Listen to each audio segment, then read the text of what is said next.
Hey Las Vegas, thanks for joining us right here on Vegas Realty Check, your local Las Vegas real estate news show. I'm Trish Williams. And I'm Tiana Carroll. And we are here today in the, the third week of May? Yes.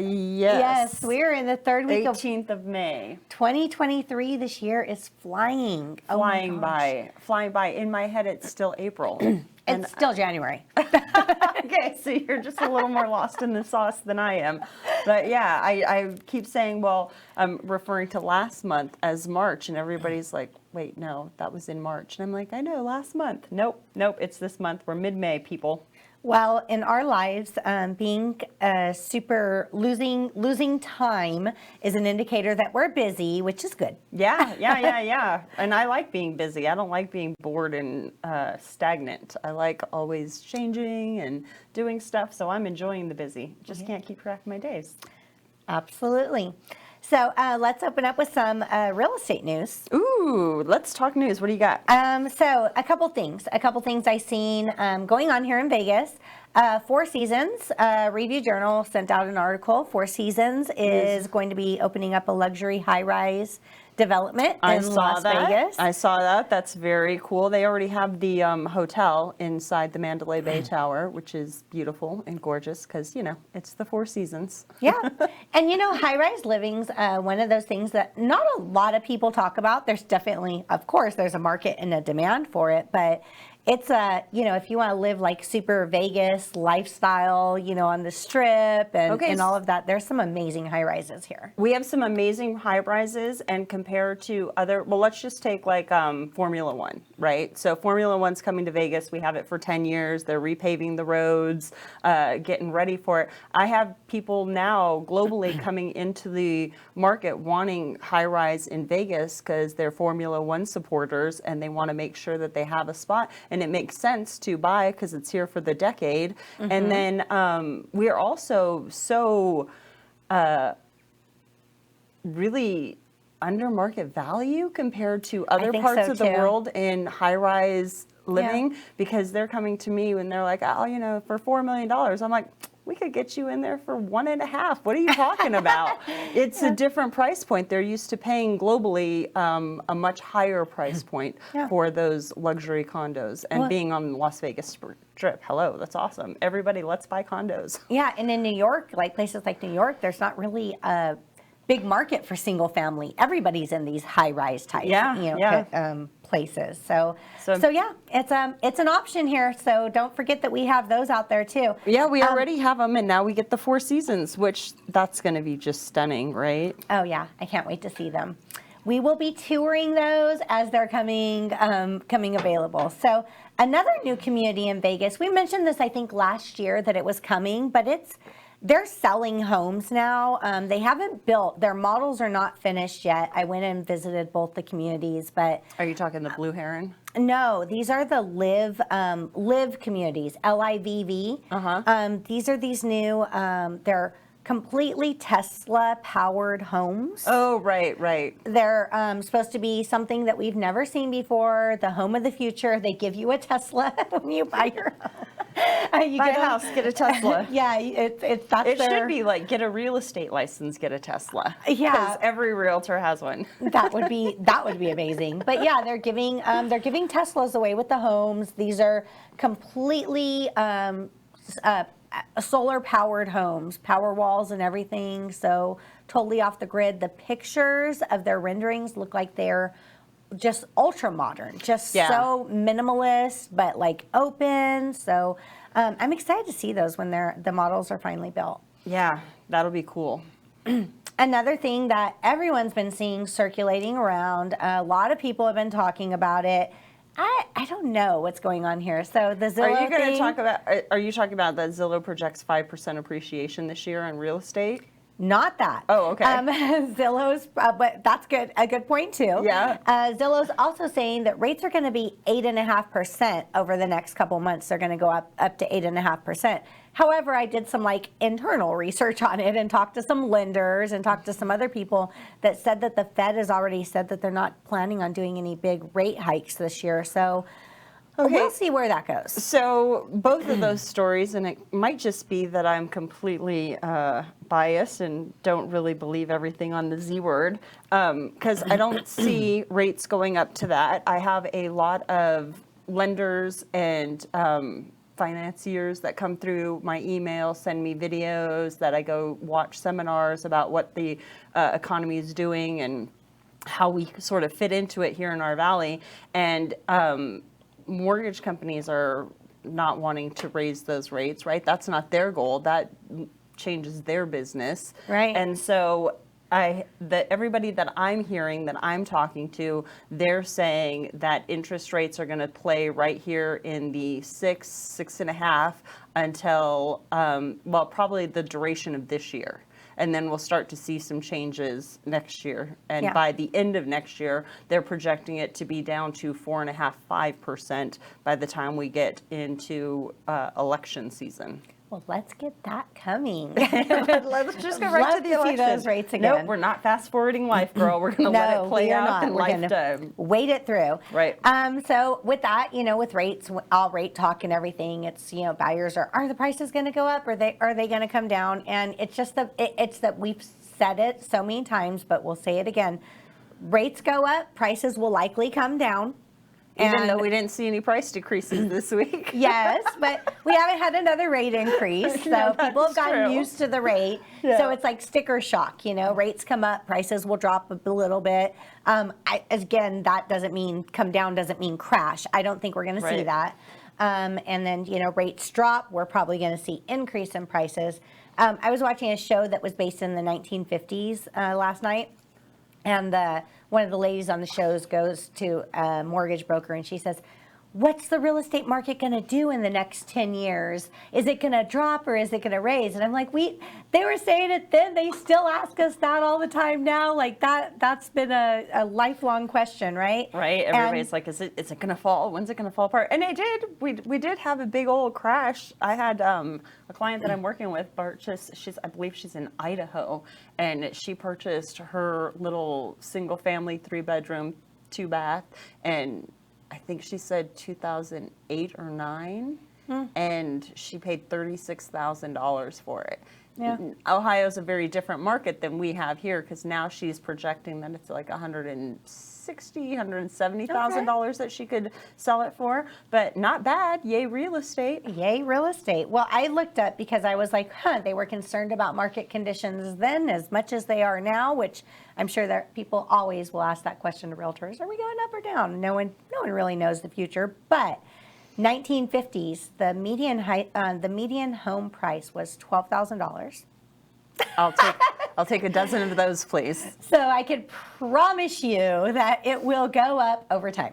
Right? Like- Over your lifetime, you're going to see some changes. You will see changes because I don't think we'll ever see a home that price again. Ooh, if we do, I want them. I want them all. I don't Yeah. care what they look like. Yeah. For that, exactly. I'll just, fix them up. That would be amazing. You can't even get a car for $12,000. I know. Cars are so expensive Yeah, cars right now. are so expensive. I don't know. Get a bicycle and buy a house. But I have a bunch of friends that would agree with you. Everybody's like, just commute on a bike. I'm like, just see the way I dress? There's no bike here. Exactly. So what are our numbers for this week? Where are we looking at with the inventory and sold? Everything is sort of being the same as it has been for a while, sort of trickling down, about losing 100, 150 homes each week on the market, because this week our single families are about 3,413 single family homes available in the Las Vegas Valley. And that is down from last week, which was down from the week before, which was down from the week before. I'm starting to believe the theory that we'll be under 3,000 by next month, because that looks like where we're trending. Yeah, and definitely close when we hit the stop sign in July, right? Yeah. Nothing's really going to be happening around that 4th of July weekend, and we talk about it often, about that weird lull that happens in our summer market. Yeah, because Vegas is hot. In more ways than one, baby. Yeah. Sold 592. Yeah. We're still like right around that same number. We've been at, like hovering around that 600 number every Right, week. it's pretty typical to be around 600. Yeah, so that's that hasn't had much change. These But price decreases. Yeah, talk to wow. me about those. There's like nothing. There's nothing. They're dropping. Like people are done dropping prices. Yeah, our prices are not going down. If you're sitting on the fence hoping for prices to drop a lot, you're not, because this week we had a total of 58 price reductions. That is nothing. Yeah. And those price reductions are very, very minimal. Sometimes they're just $100, $5, whatever they can do to put that property back on the top of the hot sheet for realtors to see and send out and what have you. Yeah, that's nothing. They're not really changing prices. Yeah, and I kind of gauge, sometimes I'll like gauge the market on what the builders are doing, right? Because not the same market. Not the same market. There's a lot going on in builders. Yeah. Go ahead, you start. So what I've been seeing, like over the last few months when our market was softer, they were offering like major incentives and buy downs and paying all the closing costs and things like that. They're pulling back on that. They're pulling back on that. They are offering better interest rates, though. There's a couple builders in town that are saying, we'll lock you in at 5%, 5%. They're biting the bullet on that end. And taking the buy down. But what a few of the builders, I seen that, like that 4.9% rate advertised, and then asked the builders like more questions, and their arms. Yeah. And I just don't.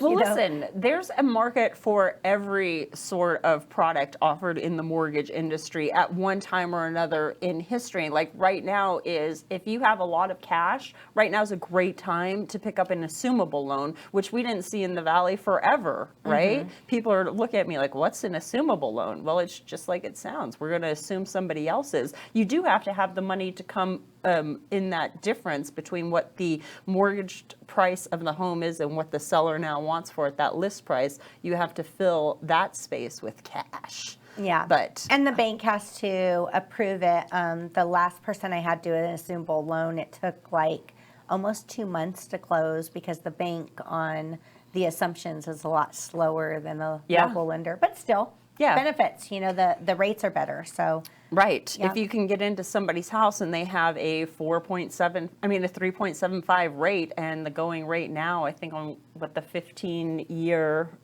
Freddie product is 5.75, which is the lowest of interest rate right now. Somewhere in there. I was looking them up on Monday, and conventional average rates were at 7%, even though our local lender here said that they could get it in the high 6s, which was better than what the national average was. So there's 30-year rates are in those 6s, but if you get down to 15-year fixed mortgages, then you're dropping closer to that 5.75. Yeah, you get a better rate because of the shorter mortgage term. Yep. Yeah, so those are the options. So today's show, we're going to be talking about earnest money deposits. Earnest money deposits. EMD. That's the acronym you will hear all through the transaction because we talk about it 1,000 times, right? Your EMD. Get your EMD. Got to wire the EMD. Let's get that EMD in. Yeah, so when you hear that word, EMD, that is earnest money deposit. And what is the earnest money deposit, Trish? Well, the earnest money deposit is, that is the price or the amount of the earnest money deposit is determined by the seller. When the listing agent goes to take the listing, it's on average, it's 1% of the purchase price. Right. Some sellers, if you're paying cash, they want more skin in the game, so they're going to ask for 10%. Up front because it's a cash transaction and they know that there's no other contingencies. So that will be determined by the seller. Is it negotiable? Yeah, to some point. Some people will not budge on that because that's really the earnest money deposit is the buyer's skin in the game. Right. That is when you send an offer for a property. Back in the days, you'd send a check. The earnest money deposit Do they check still make those? With the offer, a scan check showing like I'm committed. Now we just wire it after acceptance. The title company will send you wire instructions. You have like 1 or 2 business days to get it wired in. But this earnest money deposit it's not an extra fee. It is not. So let's use easy numbers and say it's a $500,000 house and a $5,000 deposit. Okay. Okay. So this $5,000 deposit, it's not an extra $5,000. Nope. You would take your down payment amount and say you're putting, I'm just going to make my numbers easy on me because I don't want to do like too much math here, but say you're putting 3% down. You know, Okay. conventional owner-occupant 3%. There's a such thing. She's like, that's real. Look it up. That's real. There is a such thing. So we're talking $15,000. Okay? That's how much you have to come in for your down payment. But you already put this $5,000 deposit. This earnest money deposit. Yeah. The down payment isn't due until closing. Right.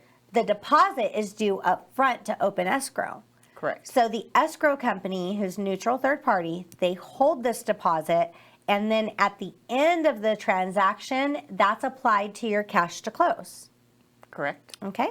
So, so if you had $15,000 to come in with, then you only have to come in with 10. Right, Because you already put put the 5,000 in five. the beginning, and then you bring the rest to the closing table. So, quick little, I guess, bit of information, because we do have this podcast that goes out to everybody in the world. But in Vegas, much like we are an escrow state versus a lawyer state, and Yes. right, our earnest money deposits in our contract, we wire directly to the escrow company. Some states wire that money and the broker holds it, which is Yeah. another step of liability, especially when you're dealing with like wire fraud. You're dealing with, when you're dealing with wire fraud, and then it comes the dispute issue of who gets the earnest money deposit if something goes wrong. In the contract. Okay, before we get to what can go wrong in the contract, that earnest money can go up for grabs, because I have to say, our contracts in the Valley are very, very, very buyer friendly. That earnest money deposit is protected in so many spaces in our contract. So we can talk about that before we talk about things falling apart. So, not that we want deals to fall apart. Sometimes they do, but not often. Knock on wood. But if you're a buyer, you put in your $5,000 earnest money deposit, and again, we're just using random numbers here because it's going to be different for every contract because it is negotiable. Mm-hmm. But you put your EMD in, and that's basically the starter of your down payment, and it is a good faith fund, so that way escrow can open the file, and the seller knows that you're really serious about purchasing this property. And then we get into our contract. Now, you're in Vegas, our contracts, your earnest money deposit is protected during your due diligence. Mm-hmm. So whatever your agent puts down on your contract, whether it's a quick 5-day due diligence or a 10-day due diligence, whatever it is, that money is protected while the buyer goes through and does all of their homework on the property and make sure that everything is fine. It's also protected. Oh, I don't mean to cut you off. Due diligence, just real quick, it's your it's almost like a right of rescission. It's your chance to back out for any reason whatsoever. And and that is really, even if you just woke up like, I had a bad dream about this house, I can't live there. Right. Like, you can back out during due diligence for any reason. That's your time to make sure that you are committed to the transaction. Yep, that is and it's your time that you get to find out everything. You have your home inspection at that time. You verify information like it's in the right school district or whatever, right? Yeah. So anything that's important to you and the life that you're going to live in that home, this is your time to make sure you cross those T's and dot those I's, and you're still moving into this property. Your earnest money, totally protected during that. If something goes wrong in that time frame, let's say the MLS said that it was, in Arborview High School, but it's not Arborview High School or whatever, and you don't want to move your kids, then you could cancel because of that, and then earnest money gets released back to the buyer. Yes, absolutely. So there's always a weird thing in the contracts, right? Because in the contract it says that it's released to the buyer, but we have another form that when you actually cancel the contract will be the instructions for escrow to release the money, even though it's in our contract. Yeah, and that is one of those things that drives me mad. It drives me mad too. Because I'm like, it's a legal contract all over our contract. It says it's a legal binding contract, legal binding agreement. And again, read our disclaimer. This is our opinion. Right. Make sure you check out the disclaimer. Technically, you don't have a duties owed, so we're just giving you some Just a consultation. Our opinion, Yeah, right? right. I think that is, I think the fact that the title companies will require, they require this extra form to be signed for the escrow instructions on Right. releasing the earnest money deposit, even though we're within all the terms of our contract. And what happens is sometimes people just want to be stubborn and not go by the rules, and the seller says, well, I'm not signing that. And then we get held up because the title company won't release it until it's signed. Right. It's not common that happens. Most people will follow the rules on the contract that they agreed to. And they're really just shooting themselves in the foot by being stubborn about it, because if it does go to court, I've had to go to small claims court at one time for earnest money deposit with a client, just helped them along with paperwork or whatever. But if they were, they were completely in default, the judge isn't going to tell them that they don't have to pay that. The money is held there. They're just prolonging the inevitable. Right, because it's a legally binding contract. You have to abide by the terms of it. Facts. So there's that. Title company will not release it without instructions, but in most cases, 99% of cases, everyone will abide by the contracts that they signed. Yeah. So. Yeah, and it's rare that you're canceling a contract anyway. Usually when people want to buy, they're doing whatever they can that are coming to terms, and everybody in the entire contract is trying to get it to close. Nobody's like, oh, let's skip out on this, or let's not get this house. Because if you're a buyer, you have to pay your appraisal and your home inspection to each specific property. Yeah. You don't want to just cancel contract after contract after contract and keep doling out over $1,000 each time for an appraisal and a home inspection. Yeah, that'd be a bad financial decision. That's making your down payment and your fixer-upper money and your moving money get smaller and smaller and smaller. Let's not do that. That's a terrible plan. Right. And so there's that. With if you're buying new construction, typically builders, after that 5 days, there's no more contingencies on a lot of their contracts right now. That can change. Right. Always through times. Well, lots of things change. Listen, it's constantly changing. Yeah. Right? Absolutely. So I've seen it change even in my short career, the terms that they'll take and the contingencies that they'll allow. But right now, the majority of builders, after your 5 days, which 5 days is the Nevada law that they give you to review your HOA information. Right. And that's also in our resale side, that your earnest money is protected. It's called the CIC contingency, which is common interest community, sort of like other areas called. There's the HOA, Homeowners Association in the Valley, we're CIC. And so under your CIC contingency, you're protected with that earnest money too while you review the package. Yeah, so 5 days from the date that you receive the package. If you go into a builder contract, you get that package the first day. Not always. Well, sometimes, a lot of times. Yeah, a lot of times, but not always. Yeah, and then most of the builders will say after that 5 days, there's no other contingencies left in the contract, whether you're financing or not. But on resale, we usually have contingencies. Again, even contingencies are negotiable. So there could be times that you have no contingencies in the contract, and it could be, sometimes people will do what it takes to get the house that they want, and the seller won't budge. But sometimes the seller not budging will make no buyers want to buy that house. So there's, it's always negotiable. Right. So one of your next contingencies after due diligence will be the appraisal contingency if you're financing. Yep. And last week we talked a lot about appraisals. You want to hear all about it, go back to last week's show. Yep. That'll be there. And yeah, so we are protected under the appraisal contingency. And all that means is if we're buying a house for $500,000, the bank is not going to loan $1 over what it is appraised for. So if that home comes in at $475,000, at a home appraisal, now there is a $25,000 discrepancy, and that is the ability to either renegotiate the purchase price with the seller or to cancel that contract if you can't come to terms and get that EMD back. Yep. And then our next one is the loan contingency. Right. So not only is the bank going to make you have the appraisal to make sure the property is worth what it is, now they're going to go through this underwriting process.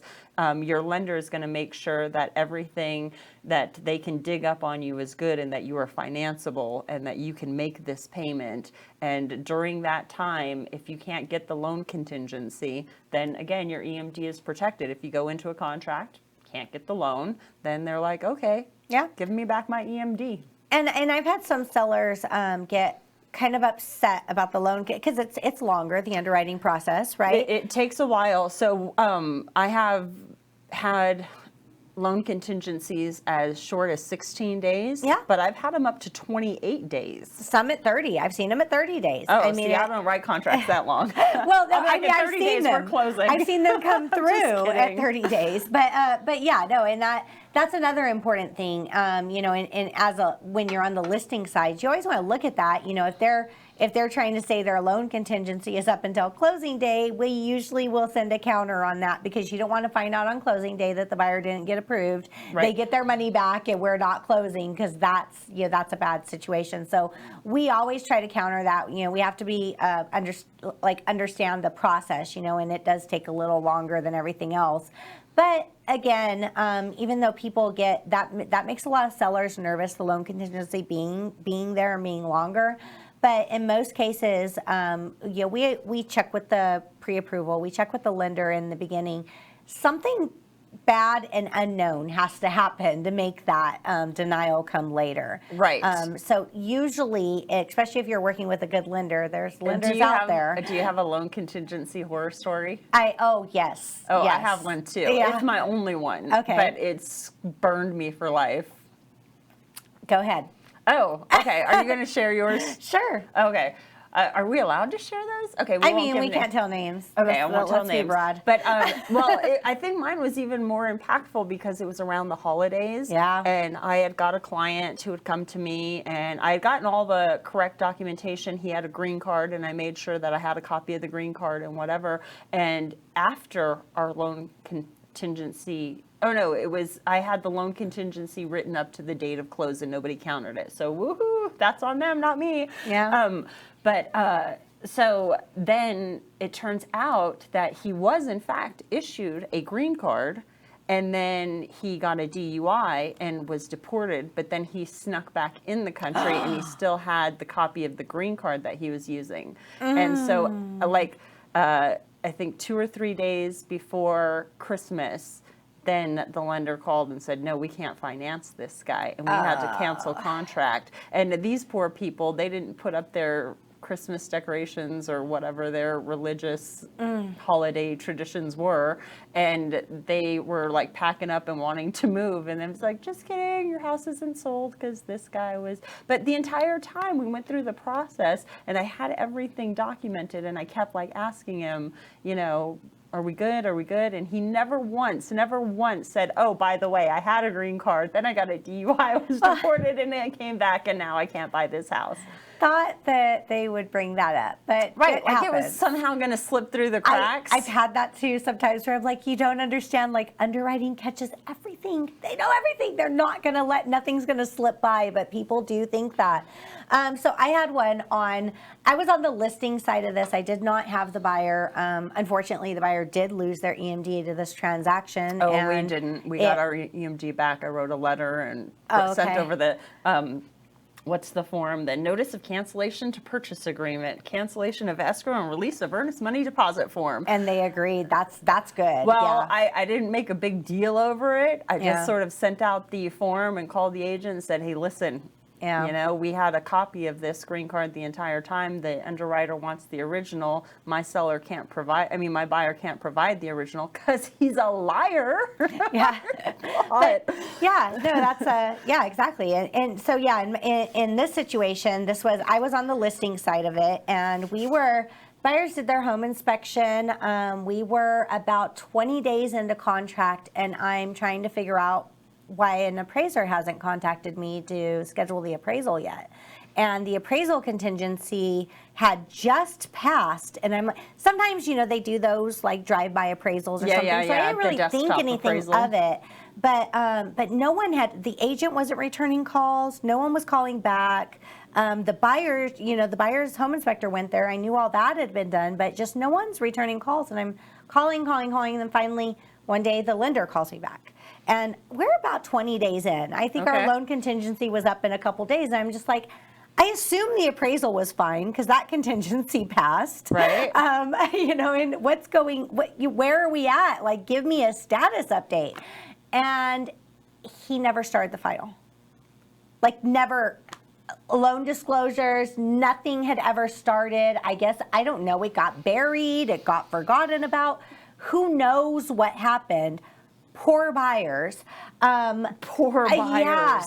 And I'm like, our closing date's in like 10 days. Can you rush this? Are you going to finish it? What's going on? Or can we start it and finish it now? Yeah. Is that cool? Like let's just, let's super drive this in, and there's no appraisal contingency. So whatever appraises at, they're going to have to move forward with it. But let's get this thing closed. And lender's, yeah, I'm on it. And then he called back the next day and said the buyers can't qualify. No chance in the beginning. Never was a chance. They just can't qualify. Oh, man. Did they give you a pre-qual letter? I had a pre-qual letter. I talked to him the very first day, and the agent, who still had not returned any calls through all of this, told me he promised to be the very best buyer's agent I ever worked with. For the record, I'm the very best buyer's agent you'll ever work with. So that was a lie. It was a nightmare. And then, even in the end, it was a nightmare from start to finish. But my seller was extremely upset because they were purchasing another home. Yeah. And that cost them a lot of money in that contingency. And did you guys mediate after that? Did not do mediation. Just buyers had to forfeit the earnest money deposit, and that was that. I mean, and they understood and agreed with what happened. I feel like that was not. I feel like it wasn't the buyer's fault, but I don't know those buyers. I don't know them. I wasn't representing them. So. Well, that's one of the reasons you have the EMD, right? If something does go sideways or whatever, then you can compensate that to the seller. If you're out of your contingencies, that money goes to the seller. There are teams in town that write all counters, making that EMD hard, meaning your earnest money deposit is given to the seller after X amount of days, regardless if you close or not. So if you put $5,000 in and it goes hard after your due diligence of 10 days, then that money goes directly to the seller, whether you buy the house or not. And you're not getting it back. There you go. Yeah. So that's something when you get a counter like that you're have to explain to your client, listen, if you sign this, that money's just gone, whether you have the house or not. Right. And the reason why they do that, though, is because then they don't have to come back with that weird title company rule of having them release it and sign the release, because it's already released. They sign and agree to releasing it after X amount of days. Now there's no going back and trying to fight for what the contract says is yours. Right. So lots of stuff there. I don't even think we could cover in 30 minutes what we. Well, technically, I think it was 15 because we talked about news and numbers first. But 15 minutes of EMD talk. Yeah, but definitely. Okay, before we wrap it up, though, let's see. Is there anything else? Or your EMD is protected in your loan contingency, your appraisal contingency, your due diligence, your CIC package. Yes. And that's protecting the buyer. Yeah. If you default on your contract as a buyer, that EMD goes to the seller. Yes, absolutely. That's why all those contingencies are there, to say that you have to do this action within this amount of this time. And if that is not done, if that can't be completed after that date, you are going to be in default. The contract says that you'll be in default, and sellers' repercussions for the buyer's default is to retain the earnest money deposit. Yep. And it clearly states that in the contract. There can be other contingencies besides what we just talked about. People can write certain contingencies in the contract, and if the seller agrees on them, then of course we have a contingency if all parties agree. But those are the main ones and the typical ones that we deal with every day. Yeah, those are the ones that are written into our contract, and nothing in additional terms. Those are just our basics. Basics, yeah. Yeah, there's contingent upon sale, which we could do a whole nother show on that one. Yeah, so. Contingent upon sale addendum. So if you're buying a house and you have to sell another house in order to make that work, you have that contingency. Yep. And of course, we can always take questions regarding EMD, regarding getting started on purchasing your home and walking you through all of the steps of how to do all this. And Tiana, how do people reach you to do this? Well, if you want to have any kind of conversation with me about real estate, you can call or text me at 702-379-9948. And Trish, how did they get a hold of you? You can call or text me, 702-308-2878. And we, if you're watching our show, please like, comment, download, subscribe.